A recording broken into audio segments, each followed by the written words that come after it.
بلندی حق پر پہنچنا مشکل لیکن گرنا بے حد آسان ہے۔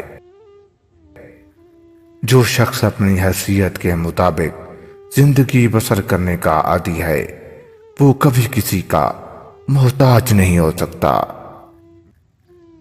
زاہد یہ ہے کہ دنیا فانی سے دل کو نہ لگایا جائے بلکہ دل یاد الہی میں مشغول رہے۔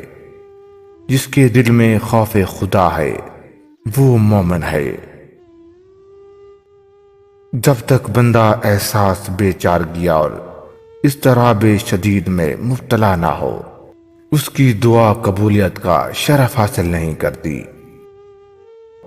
شمع کا کام جلانا ہے اور پروانے کا کام جان نچھاور کرنا ہے، اس لیے شمع حق پر ہے۔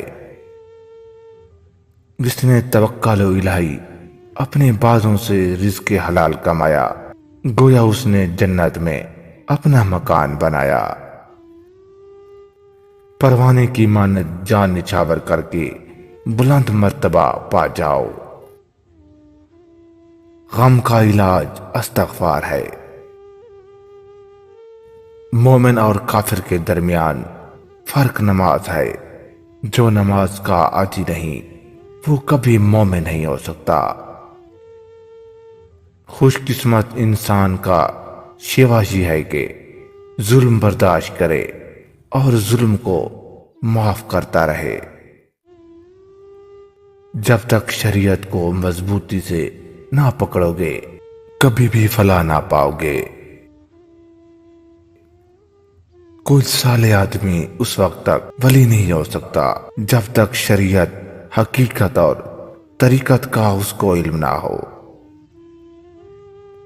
ہمیشہ مجبور انسانوں کی مدد اور ان کی حاجت برابری کی ہر ممکن کوشش کی جائے۔ جو شخص کھانے کے بعد اللہ تعالیٰ کا شکر ادا نہیں کرتا اس کا دل سیاہ ہو جاتا ہے۔ ہلکا طریقت میں داخل ہونے کے لیے 3 شرائط ضروری ہیں۔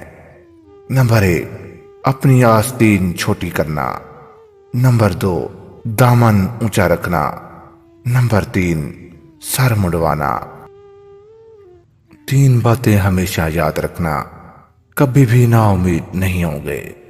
نمبر 1 پیار ہو یا پیسہ کبھی کسی سے مت مانگنا۔ نمبر 2 اپنے ماں باپ کے علاوہ اس دھوکے باز دنیا میں کبھی کسی پر اعتبار نہ کرنا۔ نمبر 3 اگر دوائیوں سے آرام نہ آئے تو صدقہ دیا کرو کیونکہ صدقہ دوائیوں سے زیادہ اثر کرتا ہے۔